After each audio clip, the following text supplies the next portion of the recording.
bem. Então eu vou aproveitar, lembrar a todos mais uma vez, agora que o salão está mais cheio, da nossa reunião de voluntários, no próximo sábado, dia 5, em Diadema, a partir das 13 horas. Nós vamos fazer a reunião anual de voluntários, que é feita 2 vezes por ano, na verdade. Ela é feita no princípio, no dia 5 de março, agora esse ano, e é feita no final do ano, após a distribuição das cestas básicas para as famílias carentes. São oportunidades que nós temos de confraternização, de troca de ideias, e no sábado nós vamos, é isso que nós vamos fazer, apresentar a creche, apresentar o trabalho voluntário para aqueles que querem participar do trabalho voluntário em Diadema e apresentar também as perspectivas para o balanço de 2015 e as perspectivas para 2016. O Valner me chamou a atenção, e ele já tinha falado uma vez para mim, quando eu fui anunciar a reunião do ano passado, e é verdade, o trabalho voluntário, ele é desenvolvido em alguma hora que a gente pode durante a semana, que nós vamos até Diadema, no caso, aqui a creche, o que está ligado ao grupo, nós vamos até Diadema e nós participamos por algumas horas, poucas horas, no máximo 2 horas, que acontecem aos sábados, aos domingos, às quintas-feiras à noite, durante a semana, com o trabalho voluntário, com o trabalho que é realizado com as crianças. Então esse trabalho voluntário, ele não é um trabalho de proporções assim, de horas, de muitas horas, mas um trabalho que você faz daquelas horas que você está ali dentro da creche, naquela 1h30, 2 horas que você está dentro da creche, e dedica toda a sua energia àqueles que estão necessitados. E na verdade, a gente fala assim, a gente dedica a nossa energia aos que estão necessitados, mas nós somos os necessitados também. Necessitados de reencontro com aqueles que estão lá, necessitados da palavra dos amigos, necessitados do trabalho em conjunto, porque tudo isso faz parte do trabalho voluntário. A sociedade que se forma dentro da entidade, no caso o Lar do Alvorecer, a sociedade que se forma fora com aquelas pessoas carentes, com aquelas pessoas que têm necessidade, e a sociedade que se forma na união desses 2 grupos, na união dessas pessoas que vão buscar alguma coisa e na união daquilo que nós podemos oferecer e que nós também recebemos daqueles que estão indo até Diadema. Então é um trabalho bastante produtivo, são horas alegres que nós passamos com os nossos companheiros e horas que nós passamos com aqueles que necessitam muitas vezes da nossa palavra, do nosso apoio, e nós também do apoio da palavra deles. É uma caridade mútua, vamos dizer assim. Então, sábado, marquem nas suas agendas, como a gente fala para os alunos no colégio, peguem as suas agendas, marquem sábado às 13 horas, lá em Diadema. Quem tiver dificuldade para chegar em Diadema, quem não souber, tem mapa, a gente pode passar o roteiro, é só mandar e-mail para a gente, eu posso deixar meu e-mail aqui, bem como todos nós que estamos aqui, podemos auxiliar no encaminhamento das pessoas à reunião de voluntários. Então, sábado, às 13 horas, lá em Diadema. Nós vamos dar continuidade ao capítulo 27, Pedi e obtereis, onde nós estamos tratando da prece, a questão da prece. Já tratamos diversos assuntos aqui relacionados à prece, tratamos diversos assuntos onde foram colocados muitos exemplos de toda a obra espírita, porque através da prece nós temos, se nós formos procurar na obra espírita, em toda a obra espírita, e colocarmos a palavra prece dentro de toda a obra, nós vamos encontrar inúmeras lições de contato com o mundo espiritual, lições de contato com aqueles que são caros a nós, com os nossos amigos, nossos parentes que deixaram já o corpo e estão no plano espiritual, dentro do nosso lar, através do Evangelho no Lar, e nós fomos vendo ao longo aqui diversos casos e a explicação de Kardec sobre cada um desses pontos aqui, da ação da prece, transmissão do pensamento e etc. tá? Que vem do capítulo 27, Pedi e obtereis. Então nós vamos entrar agora no item 16, que se chama Preces Inteligíveis. Então, começa assim, o item 16. Se eu, pois, não entender o que significam as palavras, serei um bárbaro para aquele a quem falo. E o que fala, sê-lo-á para mim do mesmo modo. Porque se eu orar numa língua estrangeira, verdade é que meu espírito ora, mas meu entendimento fica sem fruto. Mas se louvares com espírito o que ocupa o lugar do simples povo, como dirá amém sobre todas a tua bênção, visto que não entender a eles o que tu dizes. Verdade é que tu dás bem as graças, mas o outro não é edificado. São Paulo, capítulo 1, Coríntios, São Paulo 1, né? Coríntios, capítulo 14, versículos 11, 14, 16 e 17. O que São Paulo, o que Paulo, o apóstolo, nos fala aqui? Que nós devemos orar, mas nós devemos orar tomando cuidado com aquilo que nós falamos. Que não adianta nada eu falar numa língua estrangeira e essa língua estrangeira não atingir aquele que está orando junto comigo, ou que eu estou referindo às minhas preces. Por exemplo, se eu faço, e ele continua aqui, né? Que ele nos diz que eu louvo em espírito, mas o meu entendimento fica sem fruto. Se eu me lembro de uma coisa assim, bem interessante que aconteceu quando eu li esse trecho aqui, antes de ler o comentário de Kardec. Eu vou falar para vocês uma coisa que aconteceu comigo. Quando eu fiz a faculdade de educação, a gente tinha latim na faculdade. É recente, mas tinha latim. Não é muito tempo atrás, não. Mas a gente tinha aula de latim. E eu tinha um professor de latim, e ele era professor de filosofia e professor de latim, e aí ele trazia uns textos. Como ele era um professor dedicado à Idade Média, ele trazia uns textos da Idade Média e trazia algumas peças de música, e entre elas ele trouxe para nós estudarmos uma peça de Mozart chamada Ave Verum Corpus Natum. E nós, lá, estudantes lá da Faculdade de Educação, nós líamos o texto, que é uma peça de Mozart, e nós líamos o texto que compunha a peça, ele até colocava a música e tudo mais. Nós líamos o texto e líamos o texto em latim. Íamos fazendo uma tradução meio tupiniquim, assim, mais ou menos, como nós achávamos que era a tradução. E eu lembrava, eu falava assim, gente, a gente perde de uma grande obra escrita em latim, que na verdade esse texto, Ave Verum, salve verdadeiro corpo, Ave Verum Corpus Natum, que significava alguma coisa do sacramento na igreja.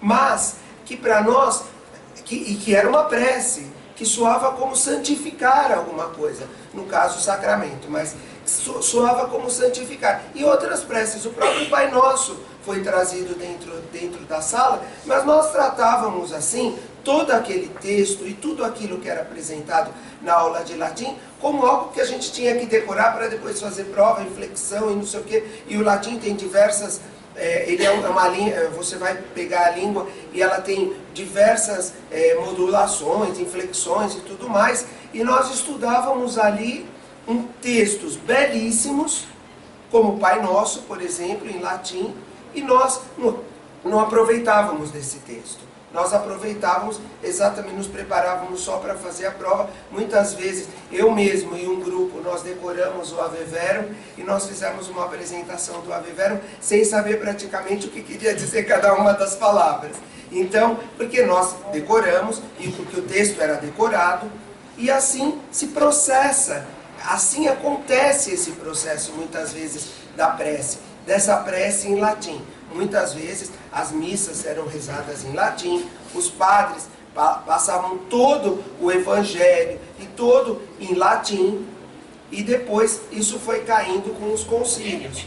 E com esses concílios aquilo foi caindo. Por quê? Para que se tornasse o trabalho religioso, se tornasse um trabalho inteligível. Que a pessoa pudesse entender aquilo que ela estava fazendo.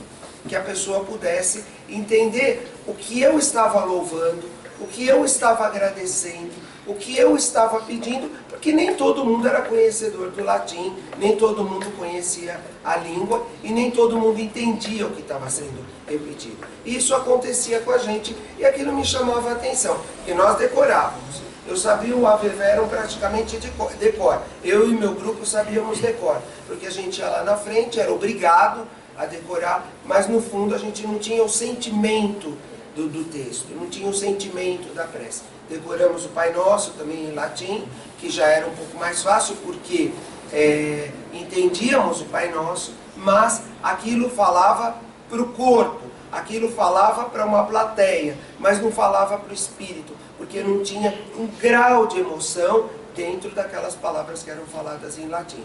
E está lá o livro na minha casa, está guardado lá o livro, eu até fui dar uma olhada, porque eu não lembrava direito da tradução do próprio Ave Verum, e fui dar uma olhada, e aquilo passa, quando as preces são inteligíveis, quando as preces são feitas não mais do que meramente palavras, em qualquer língua que seja, nós passamos a absorver essa vibração que as palavras carregam. E o Kardec ele fala isso aqui nesse item, no item 16 das preces inteligíveis. Aliás, no item 17, ele começa nos explicando, lembrando nas palavras de Paulo, que eu preciso falar com o coração e com o espírito, mais do que só com as palavras, mais do que só do que uma coisa decorada, mas falar com o meu espírito, falar com a minha emoção, deixar aflorar a minha emoção. E o Kardec, esse é um trecho, não é muito longo, mas é um trecho bem interessante, que ele nos diz assim, que a prece só tem valor pelo pensamento que a informa. Ora, é impossível ligar um pensamento àquilo que não se compreende, pois o que não se compreende não pode tocar o coração. Era exatamente isso que eu falava quando nós recitávamos o Pai Nosso em latim, na aula, e aquilo não tocava o nosso coração, como toca o Pai Nosso quando nós rezamos, quando nós nos colocamos em prece e nós utilizamos o Pai Nosso, que é a primeira oração, a oração que Jesus nos ensinou, que ali contém tudo aquilo que nós devemos fazer e tudo aquilo que nós devemos pedir e como nós devemos orar, que está lá no livro A Boa Nova, a oração dominical, que seria bom que todos nós lêssemos aquela oração dominical, aquele capítulo do livro A Boa Nova, e nós vamos ver na palavra de Jesus a ansiedade do apóstolo Pedro, que somos nós, na verdade, que nós temos a mesma ansiedade quando nós fazemos prece, e como Jesus explica ao apóstolo Pedro como se deve orar. E ali naquele momento, Levi anota a prece e deixa essa anotação para a história da humanidade, como a prece maior do cristianismo, a prece proferida por Jesus. E ele continua, Allan Kardec continua, para a grande maioria, as preces numa língua desconhecida não passam de mistura de palavras que nada dizem ao espírito. Para que a prece toque o coração, é necessário que cada palavra revele uma ideia, e se não a compreendermos, ela não pode revelar nenhuma. Isso é muito interessante, essa observação do Kardec, quando ele diz que para que a prece toque o coração é necessário que cada palavra revele uma ideia, e se não a compreendermos, ela não revela ideia nenhuma, nós vamos nos remeter às aulas de evangelização infantil. Por quê? Porque quando nós vamos tratar de prece, e nós vamos tratar da prece, e nós vamos mostrar, e nós vamos levar o Pai Nosso para as crianças, nós vamos fazendo o quê? Nós vamos lembrando palavra a palavra com as crianças, para que o espírito delas se sensibilize com a prece do Pai Nosso. E não se torne uma prece repetitiva, Pai Nosso que está no céu, santificado seja o vosso nome. Não, ela tem que ser algo inteligível. A criança tem que entender o que ela está pedindo. Porque muitas vezes ela repete o Pai Nosso por uma mera repetição, como nós repetíamos o Ave Verum e como nós repetíamos o Pai Nosso em latim, e aí chega em umas partes, ela troca algumas palavras e aquilo deixa de ser uma prece inteligível, deixa de ser uma prece onde a criança entende aquilo que ela está falando, para quem ela está se dirigindo, e muitas vezes ela utiliza, às vezes acaba falando palavras erradas, deixando de cumprir o verdadeiro valor da prece. E isso é muito importante na infância, porque é na infância, e nós estamos tratando isso nas aulas de evangelização, bem agora no começo, às segundas-feiras nós temos as aulas de evangelização, e nós estamos tratando isso aqui na creche, em todos os grupos de evangelização, nós tratamos a questão da prece, e nós vamos observando o que a criança entende dessa prece. E quando a criança assimila essa questão da prece, o que acontece? Que ela sai, que a gente tira do concreto, da prece, do que está lá, o concreto, e passa a entrar no imaginário da criança, ela passa a entender, e muitas vezes nós temos a resposta dessa criança através dos pais. Porque os pais às vezes vêm perguntar para a gente, acho que eu já contei esse caso, eu estava falando com as crianças aqui na segunda-feira, e um dos pais, numa conversa assim informal que teve comigo aqui embaixo, falou: você está tratando de tal assunto, né? Eu falei, na evangelização infantil, porque Deus, Jesus, você está tratando desse assunto? Estou tratando da questão de Deus, de Jesus, de colocar cada um, quem é Deus e o que é Deus na verdade, como Kardec coloca, e Jesus e a posição de cada um. E aí ele falou, porque minha filha falou no carro, nós estávamos indo para casa, ele falou, Jesus é nosso irmão, Deus é nosso pai, etc, etc.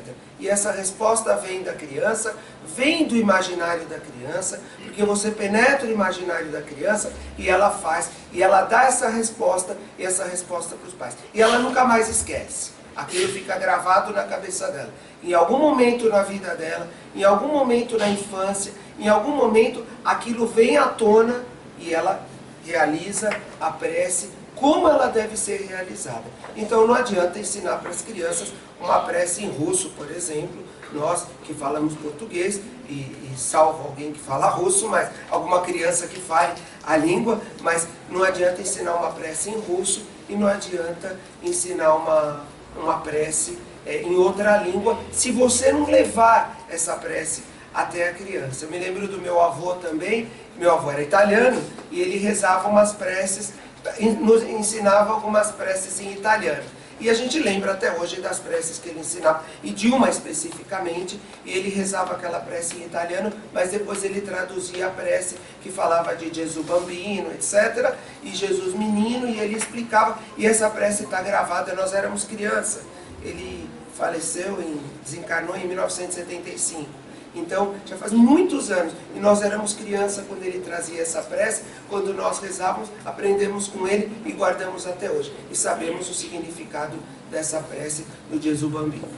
E aí, ele continua aqui. Um outro ponto, agora ele toma um outro ponto que nós devemos observar também na hora da prece. Que ele diz assim: muitos oram por dever, alguns mesmo para seguir o costume. Eis porque eles se julgam quites com o dever. Depois de uma prece repetida por certo número de vezes e segundo determinada ordem. Então, eu repito, eu decoro. Todos nós temos o potencial de decorar. Então, todos nós Se nós repetirmos, nós decoramos. E, sobretudo, se nós repetirmos com algumas palavras erradas no meio, nós mudamos completamente o sentido da prece, nós mudamos completamente o sentido daquilo que nós estamos pedindo, daquilo que nós estamos louvando, daquilo que nós estamos agradecendo, e aquilo se torna uma prece mecânica, como ele diz assim. Então, nós oramos por dever. Então, como eu tenho o dever de orar toda noite, ao invés de ter o prazer de me colocar junto aos espíritos superiores, eu tenho o dever, quando eu chego, eu deito e mando fogo lá na prece, porque eu tenho o dever a cumprir, que é orar de manhã, orar à noite, mas sem me colocar à disposição dos espíritos, sem que haja essa conexão com os espíritos, e sem que haja essa conexão com os espíritos superiores. E com Deus, e com todos aqueles que são intermediários aos espíritos superiores, aquilo que nós vimos na última vez, que são os fluidos teledinâmicos, né? Que não importa onde está esse espírito, os fluidos eles vão teledinamicamente, como explicou o José Xavier naquela reunião, que o Chico ia receber aquela mensagem e a mensagem ia chegar do plano espiritual superior, aliás, de um plano infinitamente superior, através desses fluidos teledinâmicos. Então, não importa aquele espírito que estava lá, que era Teresa d'Ávila, que ia mandar uma mensagem através do Chico, o que importa é a conexão que ia ser feita ali. Ele pede para que todos que estavam ali naquela sessão, naquele trabalho, que continuassem em vibração para sustentar o trabalho que ia acontecer.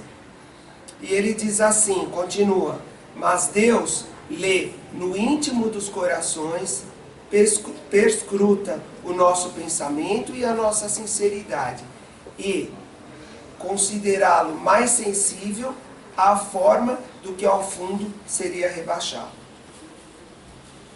Quando nós oramos, cada um de nós tem um potencial de prece, cada um de nós tem um português, cada um de nós frequentou bancos escolares diferentes, ou nem sequer frequentou bancos escolares.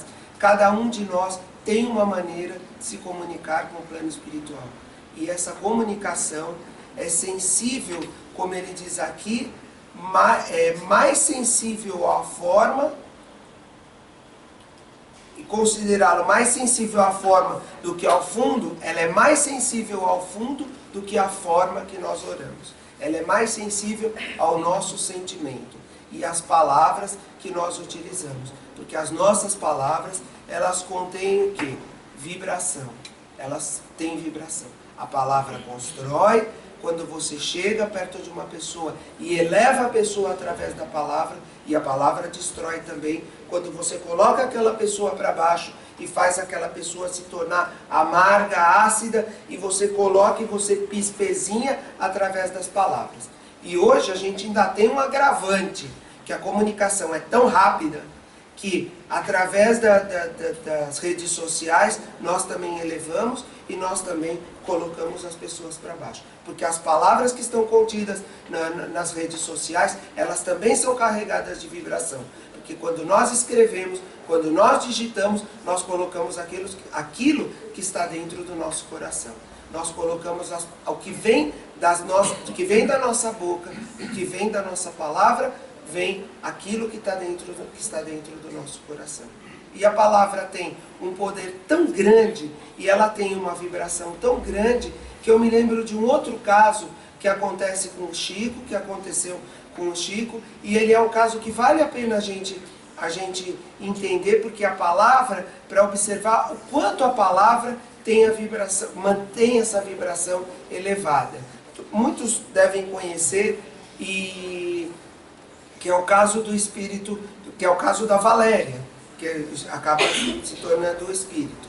É o caso da Valéria. Valéria é uma moça, o Chico eles saem em peregrinação nas casas dos doentes, uma turma sai em peregrinação nas casas dos doentes lá em Uberaba, e ele vai até aqueles lugares mais pobres e conversa com aqueles doentes, e ele vai ao encontro, algumas vezes, de uma moça chamada Valéria, que ela é uma moça que mal fala, que está numa cama, está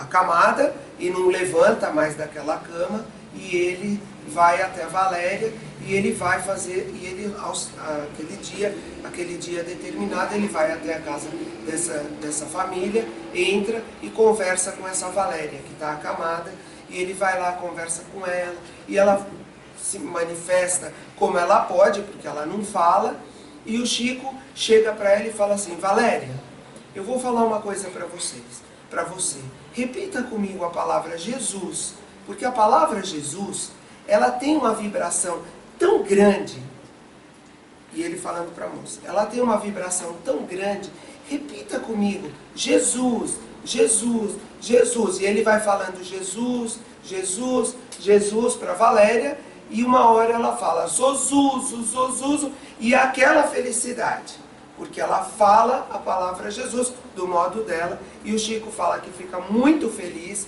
e ela repete várias vezes a palavra Zozuzo, que ela fala, Zozuzo, Zozuzo, e ela fala a palavra Jesus. E toda aquela vibração carregada da palavra Jesus, aquela vibração que Jesus traz, que a palavra Jesus traz, nos ligando diretamente ao nosso Mestre, nos ligando diretamente ao nosso irmão, Jesus. E ela fala, e ele fica muito feliz, e ele continua a visitar a Valéria, continuam as preces, os passes, enfim, que eles aplicam na Valéria e nos outros doentes, e um dia ele chega na casa e a Valéria desencarnou. Ela teve uma pneumonia, alguma coisa do gênero, e ela acaba desencarnando. E aí passa o tempo, ele continua fazendo o trabalho, e uma ocasião que ele teve um problema de saúde, ele é obrigado a ficar na cama, e ele, estando na cama, ele recebia a visita dos espíritos. E os espíritos, aliás, ele recebia a visita dos espíritos constantemente, porque até vou fazer um parênteses aqui, tem um caso engraçado que quando ele reformou o quarto dele, os espíritos visitavam ele num quarto, ele colocou uma placa na porta do quarto, que ele estava no outro quarto, que ele não estava naquele quarto, que ele estava no outro, porque o quarto estava sendo reformado. Então ele convidava os espíritos que chegavam lá a se dirigir a outro quarto, por uma questão de educação que ele tinha, uma educação assim de um espírito superior, dizendo: olha, eu não estou aqui no quarto, não é porque eu não quero receber vocês, está reformando, eu estou no outro. E ele estava lá acamado também, e ele recebeu a visita de um espírito de uma moça. E essa moça muito bonita, ele descreve a moça no livro lá, Lindos Casos, de Chico Xavier, um dos livros que fala sobre os casos dele. Essa moça entra no quarto e ele vê a moça, ele fala: o que eu posso... muito obrigado pela visita, enfim. Ele está lá e o espírito entra, muito obrigado pela visita, com aquela educação que era peculiar a ele, né? E como é que eu posso... o que eu posso ajudar a senhora, tal? Aí ela fala assim: você não está me reconhecendo? Ele fala: não, eu não estou reconhecendo você, eu estou doente. Ele estava doente, ele estava com problema, acho que estava com problema de angina, alguma coisa assim, estava sofrendo, vamos dizer assim, com aquela doença. Ele falou: olha, eu estou doente, eu estou acamado, e você me desculpa, mas eu não estou te reconhecendo. Ela falou: então eu vou falar uma palavra e você vai me reconhecer. E ela fala a palavra Zozuzo para ele. Imediatamente ele reconhece, ele fala: Valéria, você, aquela moça bonita que já estava no plano espiritual, que já havia se recuperado de toda aquela prova que ela havia passado ali na cama, que ela havia sofrido naquela casa pobre, naquela dificuldade, e ela retorna e conversa com ele, e certamente agradece ao Chico por tê-la ensinado a fazer aquela prece que estava resumida e que estava contida em uma palavra: Jesus, que carregava toda a vibração da palavra Jesus e carregava toda a vibração que ligava ao plano espiritual. E que certamente ia até o plano espiritual superior. Certamente até ao plano espiritual superior. E certamente era assistida pelos espíritos superiores. Porque não importa quantas palavras nós proferimos, importa aquilo que nós colocamos do nosso coração. Aquilo que o nosso coração fala, que a nossa vibração que carrega na vibração das nossas palavras ou dos nossos pensamentos. Porque a gente não precisa falar também, a gente pode proferir a prece pensando, ou do nosso pensamento. E toda a vibração que carrega o nosso pensamento até o plano espiritual superior, fazendo essa conexão com os espíritos superiores, estejam eles aonde estiverem. Os nossos parentes, aquelas pessoas que nós guardamos assim um profundo amor, um profundo respeito, que já retornaram ao plano espiritual, que estão caminhando com a gente na Terra, e que a gente tem um profundo amor, um profundo respeito. O ato de louvar a Deus, de agradecer pelo dia, por aquele dia que nós estamos tendo, pelo sol, pela chuva, enfim, por tudo aquilo que nós passamos durante todo o dia. E que nós, ao amanhecer e ao anoitecer, nós podemos agradecer. E durante o dia, lógico, todo pensamento bom é uma prece. Nós aprendemos aqui, a gente vem aprendendo nesse capítulo, que todo pensamento é uma prece. E uma coisa importante também, que é o Evangelho no lar. O Evangelho no lar, ele é carregado, e principalmente das nossas preces e da nossa conexão com o plano espiritual. O Evangelho no lar faz uma conexão com todos aqueles que nos são caros e com aqueles espíritos que nos acompanham, para poder compreender um pouco mais da nossa vida, um pouco mais da nossa conduta. Os nossos parentes, aqueles espíritos que não são muito simpáticos a nós também, que nos acompanham, que nós, por conexão, nós nos unimos a eles, que por outras encarnações nós também nos unimos a eles. Enfim, e é ali que nós vamos fazer aquela conexão, é ali que nós vamos fazer aquele contato com o plano espiritual. E através dessa prece, que não importa a quantidade de palavras, como diz o Kardec, mas o sentimento mais do que a forma, a palavra, o amor, mais do que o discurso, mais do que um grande discurso, mas todo aquele sentimento que sai do nosso coração, que vem do nosso íntimo, do nosso sentimento, do nosso espírito, que parte do nosso espírito em direção ao plano espiritual. E agora já estourei aí 1 minuto do meu tempo. Se alguém quiser fazer algum comentário, se alguém quiser fazer alguma observação, lembrando a todos que no próximo sábado nós vamos ter a reunião de voluntários, agora que tem mais gente ainda dentro do salão, às 13 horas em Diadema, no Lar do Alvorecer. Convidamos todos a participar da reunião, onde nós vamos fazer um balanço do ano de 2015 e nós vamos traçar as perspectivas para o ano de 2016, com todos os departamentos, com todos os voluntários e com toda a possibilidade do trabalho voluntário. Então, até sábado, e nós nos encontramos lá em Diadema, se Deus quiser. Bom, senhor. Oi. Fala um pouco o que você acha das orações, como se fosse o rosário, por exemplo. E tem aquela sequência de 10 Ave Marias, um Pai Nosso. O que a gente aprende é o seguinte: quando você faz uma prece, seja ela por um rosário, seja ela como for, se você colocar o teu sentimento, muito bem, essa prece chega, porque não importa a religião, não importa de onde vem essa prece, do templo que vem.